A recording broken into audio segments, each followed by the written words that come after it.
తెలుగమ్మాయి వైష్ణవి చైతన్యపై నిర్మాత ఎస్కేఎన్ పరోక్షంగా చేసిన కామెంట్స్ చర్చకు దారితీశాయి. వైష్ణవి చైతన్యతో ఎస్కేఎన్కి విభేదాలు తలెత్తాయా? అందుకే ఆయన అలాంటి కామెంట్స్ చేశారా అనే వాదన మొదలైంది. ఇంతకీ ఎస్కేఎన్ ఏమన్నారో ఇప్పుడు తెలుసుకుందాం. బిజీగా గడుపుతున్న లైఫ్ లో చిన్న బ్రేక్ తీసుకుని ఎంజాయ్ చేయాలి అనుకుంటున్నారా? అయితే వెంటనే ఆర్వే వెకేషన్స్ ప్రైవేట్ లిమిటెడ్ ని సంప్రదించండి. మరిన్ని డీటెయిల్స్ కోసం సంప్రదించండి 7997979960. పలు సినిమాల్లో సపోర్టింగ్ రోల్స్ చేసిన వైష్ణవి చైతన్యకు దర్శకుడు సాయి రాజేష్ హీరోయిన్ ఆఫర్ ఇచ్చారు. బేబీ చిత్రంలో వైష్ణవి చైతన్య లీడ్ రోల్ చేసింది. ఆనంద్ దేవరకొండ, విరాజ్ అశ్విన్ ఇతర ప్రధాన పాత్రలు చేశారు.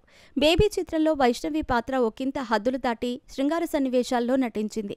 ఈ పాత్ర చేసినందుకు దర్శకుడు సాయి రాజేష్ ఆమెకు మరో 2 చిత్రాల్లో కూడా హీరోయిన్గా ఆఫర్స్ ఇచ్చాడు. బేబీ బ్లాక్ బస్టర్ హిట్ కొట్టింది. చాలా తక్కువ బడ్జెట్తో తెరకెక్కిన ఈ చిత్రం 100 కోట్లకు పైగా వసూళ్లు రాబట్టింది.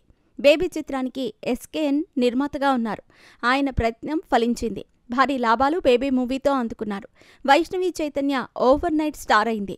వైష్ణవి చైతన్య భారీగా రెమ్యునరేషన్ పెంచేసినట్టు ఇండస్ట్రీ టాక్. బేబీ విడుదల అనంతరం వైష్ణవి చైతన్యపై దర్శకుడు సాయి రాజేష్ ఎస్కేఎన్ ప్రశంసలు కురిపించారు. ఆమె తెగించి ఈ పాత్ర చేశారు. చాలా స్ట్రగుల్ ఫేస్ చేసిందని వెల్లడించారు. కాగా నిర్మాత ఎస్కేఎన్ లేటెస్ట్ కామెంట్స్ మాత్రం వైష్ణవి చైతన్యతో ఆయనకు చెడింది అనే అనుమానం రాజేసేలా ఉన్నాయి. ఎస్కేఎన్ ఓ మూవీ ప్రమోషనల్ ఈవెంట్కి హాజరయ్యారు. ఈ సందర్భంగా మాట్లాడుతూ టాలీవుడ్లో తెలుగు అమ్మాయిల కంటే ఇతర భాషలకు చెందిన తెలుగురాని అమ్మాయిలకు అవకాశాలిస్తారు. దానికి కారణం ఉంది. తెలుగు వచ్చిన అమ్మాయిలను ఎంకరేజ్ చేస్తే ఏమవుతుందో నాకు అనుభవం అయింది అని అన్నారు. ఈ కామెంట్స్ వైష్ణవి చైతన్యను ఉద్దేశించి ఎస్కేఎన్ అన్నాడని ఇండస్ట్రీలో గుసగుసలు మొదలయ్యాయి.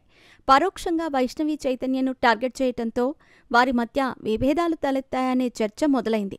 బేబీ అనంతరం వైష్ణవి లవ్ మీ టైటిల్తో ఒక చిత్రం చేసింది. అది అంతగా ఆడలేదు.